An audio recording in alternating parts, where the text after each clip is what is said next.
Assalamualaikum warahmatullahi wabarakatuh.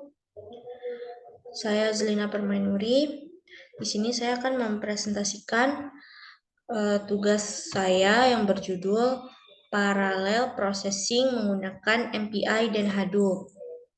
Tugas ini dibuat untuk memenuhi mata kuliah komputasi berkelanjutan. Baiklah, yang pertama itu ada parallel processing. Parallel processing di sini adalah teknik pemrosesan data yang melibatkan penggunaan beberapa prosesor atau unit pemrosesan pada saat yang sama untuk menyelesaikan tugas yang kompleks atau besar secara efisien.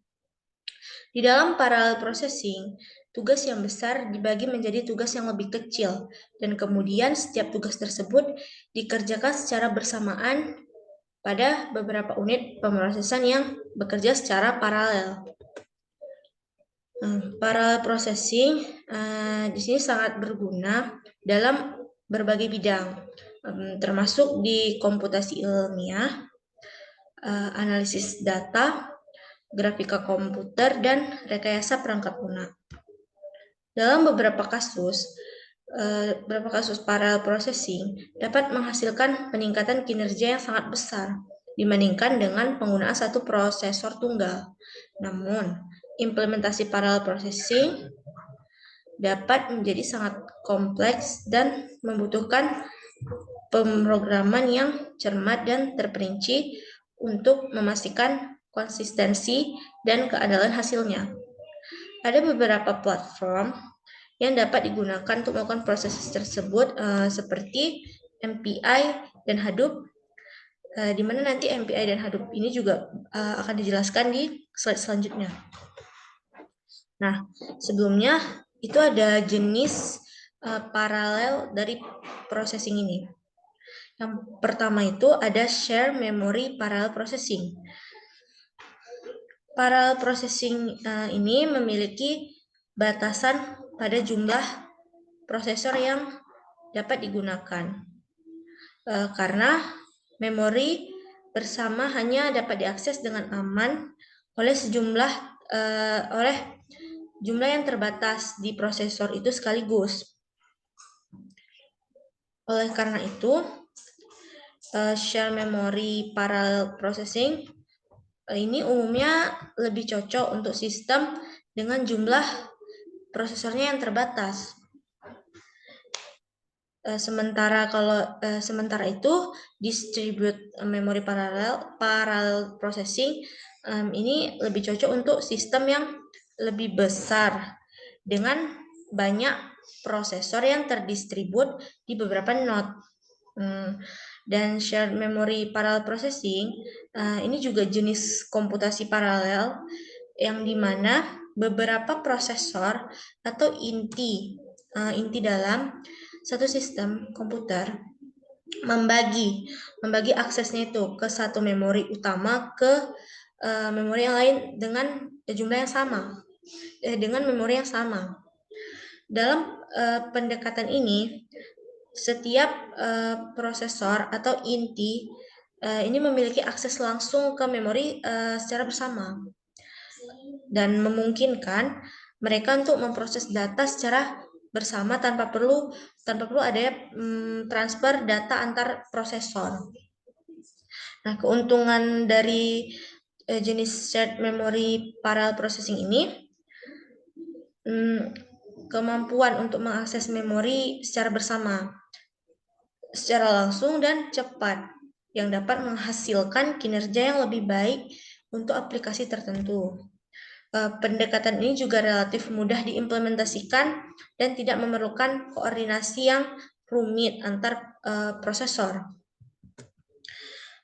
Selanjutnya yang kedua itu distribute memory parallel processing. Nah, jenis komputasi paralel ini di mana masalah komputasi besar dibagi menjadi submasalah yang lebih kecil yang kemudian diproses secara bersamaan pada beberapa komputer atau node dalam jaringan. Dalam pendekatan ini, Setiap node-nya memiliki sumber daya memori dan pemrosesan sendiri. Dan data ditukar antar node melalui saluran komunikasi. Keuntungan dari distribute memory parallel processing ini memungkinkan pemrosesan set data yang sangat besar atau simulasi yang kompleks yang tidak mungkin atau tidak praktis diproses pada satu mesin. Ini juga dapat memberikan toleransi kesalahan. Karena jika satu node gagal, komputasi yang lain itu dapat dilanjutkan dengan node yang tersisa. Terus pendekatan lainnya itu distribution memory, di mana memori dibagi secara terdistribusi antar node sehingga node dapat mengakses memori yang sama. Tapi teknik ini tuh lebih sulit untuk diimplementasikan dan memerlukan koordinasi yang lebih rumit antar node. Oke, baiklah. Selanjutnya itu pengertian dari MPI. Jadi MPI ini kepanjangannya, MPI ini singkatan dari Message Passing Interface. Dia tuh adalah sebuah standar komunikasi yang digunakan pada lingkungan komputasi yang terdistribusi atau distribute computing, yang memungkinkan program-program paralel untuk berkomunikasi atau berinteraksi satu sama lain dengan mengirim dan menerima pesan melalui jaringan atau bus sistem. MPI dirancang untuk memungkinkan program-program paralel yang dijalankan pada beberapa prosesor atau komputer untuk berkoordinasi dan berkomunikasi satu sama lain, yang pasti dengan secara efisien. Hal ini dilakukan dengan cara mengirim pesan atau prosesor atau komputer yang berada untuk melakukan sinkronisasi dan berbagi data. MPI juga dapat digunakan pada berbagai jenis arsitektur sistem dan sistem operasi, termasuk pada superkomputer, cluster, dan sistem terdistribusi lainnya.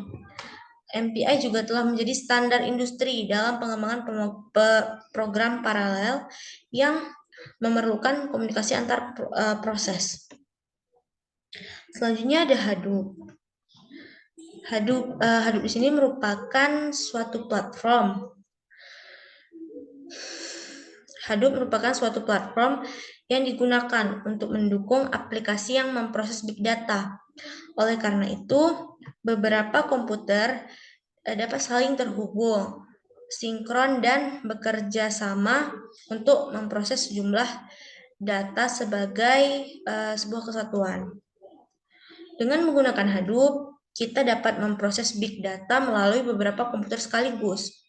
Hadoop ini termasuk salah satu platform yang bersifat open source. Dia berlisensi Apache. Dalam menggunakannya, sistem perhitungan atau komputasi data dapat dibagi secara berimbang kepada beberapa server. Komputer yang saling terhubung tadi akan saling bekerja sama sehingga mampu memberikan hasil yang lebih cepat. Kelebihan dari Hadoop untuk big data sebagai berikut. Yang pertama tuh cluster computing. Di sini Hadoop mampu melakukan pemrosesan data dengan dukungan beberapa komputer sekaligus. Bahkan pada tahun 2007, ketika masih diriset oleh Yahoo, Hadoop sudah digunakan pada 1000 node cluster. MapReduce. Sistem Hadoop di sini mampu melakukan perhitungan dan komputasi yang tidak mungkin dilakukan oleh hanya sebuah komputer saja. Suatu perhitungan atau komputasi yang memerlukan waktu sangat lama. Yang sangat lama tersebut bisa diselesaikan dalam waktu yang lebih singkat oleh sistem Hadoop ini. Itu dia yang dinamakan istilahnya itu teknik MapReduce. Nah, jadi kedua platform ini tuh digunakan untuk mempercepat waktu pemrosesan data dengan memanfaatkan sumber daya komputasi yang tersedia secara paralel. Namun, MPI lebih cocok digunakan pada aplikasi yang memerlukan komunikasi antar node yang lebih kompleks. Sedangkan Hadoop sendiri itu lebih cocok digunakan pada aplikasi yang membutuhkan pengolahan data yang lebih sederhana dan skalanya yang lebih besar. Baiklah, sekian presentasi dari saya. Lebih dan kurang saya mohon maaf. Terima kasih telah menonton video ini. Assalamualaikum warahmatullahi wabarakatuh.